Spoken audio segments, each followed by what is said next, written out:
The man, the myth, the legend, PewDiePie. There aren't many who manage to escape his criticism, and when he has a say on the matter, you know that you're in the deep. In this video, we're going to go through some of the most satisfying shutdowns by the YouTube legend, so stay tuned until the end. What better way to start this video than with Alinity? The infamous streamer got in a lot of trouble for tossing her cat on stream, among other things. Guy. Milo! And let's not forget how she gave her vodka as well.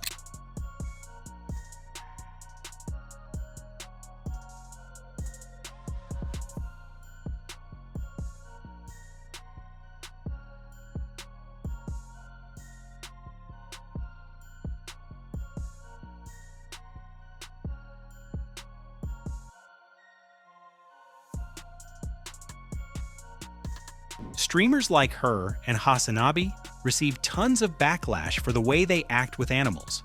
However, this was not the primary reason why PewDiePie started a war with Alinity. When he reacted to her video, he made a very interesting comment that got Alinity mad as hell. Happens? This is so annoying. Stupid Twitch thoughts. I just feel like they win over me, okay? And they're not gonna win over me. Stupid Twitch thoughts, no. Obviously, she wouldn't let things rest and she threatened to copyright his video. Dude, seriously? He just said that? I'm gonna copy strike this guy. Just for that word. Gonna copy strike him. Yo! Can we copy strike PewDiePie's latest video? Like right now? He called us Twitch thoughts. She cheated the system thanks to the company Collab, which is responsible for copy striking videos of other creators. And on one occasion, she even bragged about it on stream. You. Seriously. No, you. I wasn't gonna hit him. I have somebody that copy strike hits a company. That's called Collab. And they sent me $700 last month from copy strike hitting people. Good money. All right. PewDiePie turned out to be the bigger man and apologized. But I do want to apologize to Alinity and be clear, it was never meant to hurt or upset anyone. Alinity had a big problem with me using this word. Just like everyone else that watched it. We're devastated. But then again, PewDiePie wasn't going to let this one slide under the rug. And that's when he went full rogue on Alinity, claiming that what she was doing was illegal. You can get in serious trouble in legal court for abusing copyright laws. I don't know why she keeps doubling down on this whole thing, but afterwards she said very publicly that she earns a good living doing this kind of thing. As well as committing marriage fraud. There's this one clip where she very publicly admits to committing marriage fraud, that she moved to Colombia and married this guy just so she could move to Canada. You don't make any money. You work a lot. So I was like, no, hell no. So I married a Canadian and I came to Canada. And then I divorced him. After all of this, it seems like the drama is squashed. And PewDiePie revealed that she reached out, apologized, and now everything is good between them. She apologized. We totally buried the hatchet. And I don't want to take part of any more shit on Alinity meme, even though this is very subtle. Because I don't hold grudges, and neither should you guys. I see this a lot of people bringing up shit someone's done literally years ago. Did you know this person did this? And it's just like, yeah, no one cares anymore. Is that really what you bother your life with? Come on, let's move on. And yeah, I know you probably thought that people will learn their lesson, but that's far away from the truth. Pokimane is the next victim of PewDiePie, and her downfall might be even more satisfying considering she was more or less the face of Twitch back in 2017. Her videos were interesting, and she kept drawing this huge audience. However, she couldn't refrain from doing the same thing that Alinity did, copyrighting PewDiePie, and that's when her career went downhill. What started this off is Pokimane's arrogance that started to rise with her fame. She even insulted her own fans for being broke. Like, oh my god, $28 for cookies? It's 4 bags. $7 a bag. I know math is hard when you're an idiot, but like if you're a broke boy, just say so. Then, when she started copywriting videos, it reached the pinnacle when she took down Bo Blacks's video, and all of a sudden Pokimane started to turn into this internet witch that everyone started to hate. And guess who hopped on that hate train? PewDiePie. So basically this Twitter drama became an even bigger drama thanks to the YouTube algorithm. So in a way, I can understand why you want to take down this video, because this selected thing blows up and becomes even bigger thanks to YouTube's system being kind of stupid. At least I can somewhat understand the motivation of trying to take down that video. But the problem here, and the same problem that goes with every single example that I brought up in this video, is that you're just drawing more attention to it. It's the Streisand effect every single time. No shouting, no yelling, just pure facts from Pew, and people started to get his point. The thing that triggered him the most is that she made content reacting to other people's content, so her originality was more or less zero. Have examples of using other people's content for their own content. They could all get copyright striked just the same way they copyright strike other people or claim their videos. But there is an interesting twist here.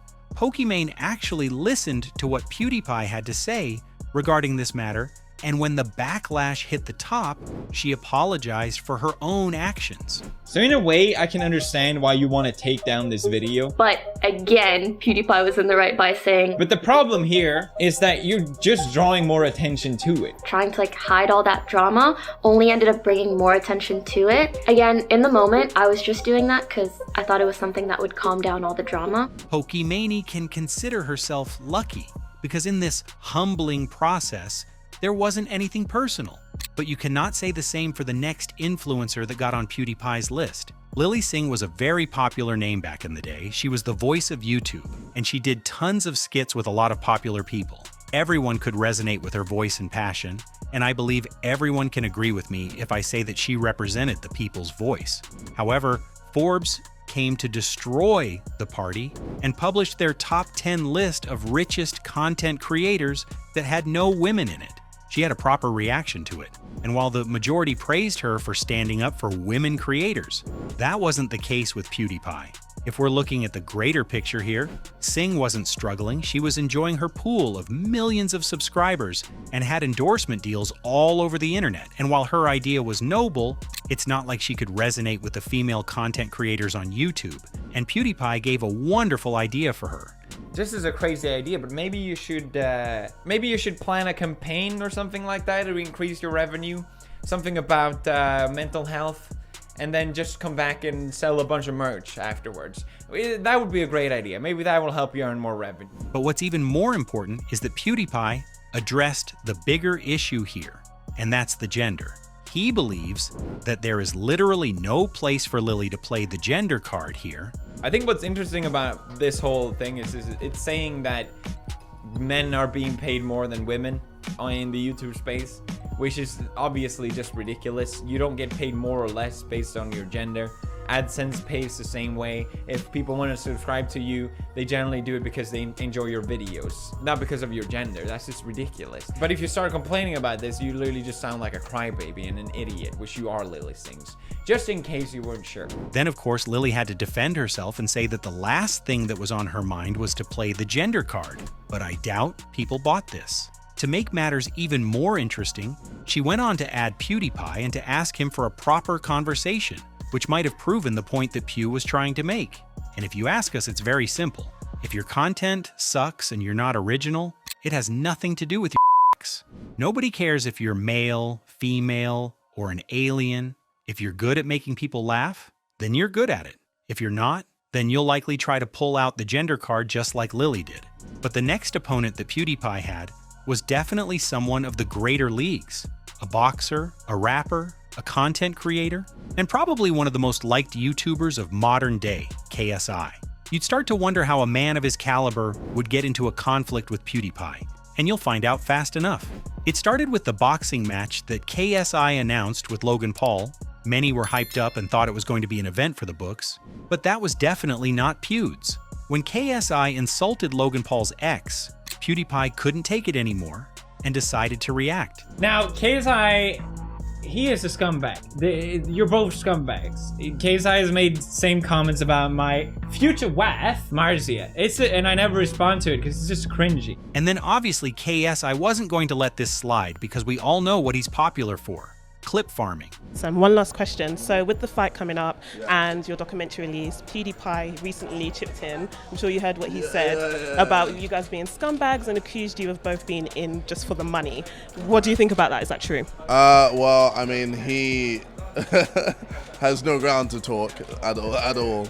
He is probably, he is the person that ruined a lot of people's lives on YouTube with his comments and his whole anti-Semitism. I can't even say the word, but yeah. So he didn't help with that. But each to their own.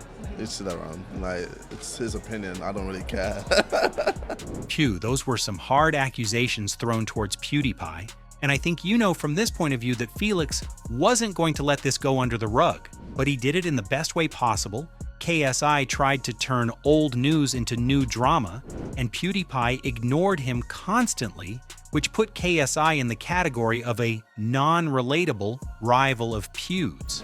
Now, KSI seemingly put himself in a situation where he wanted to get the attention of PewDiePie but failed to do so miserably. And what do you do in a situation like this? Try to provoke more drama, such as the PewDiePie versus T-Series subscribe war. I guess the only satisfaction that KSI can get out of this entire situation is the reaction of PewDiePie to KSI's copyright striking people who use his music. Listen to KSI's songs? No. He took away my greatest video of all time. Now I'm mad about it again.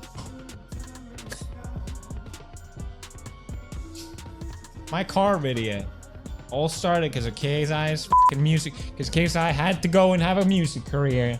It's all his fault. Now he played himself with this. I should sing about that. I should sing about copyright striking people. That's all he does all day. Hey, at least you were worthy enough of being mentioned. Here's your medal. It didn't end here. He was pressured to listen to KSI's song, one of the most infamous at that time, and his reaction says it all. This is very corporate.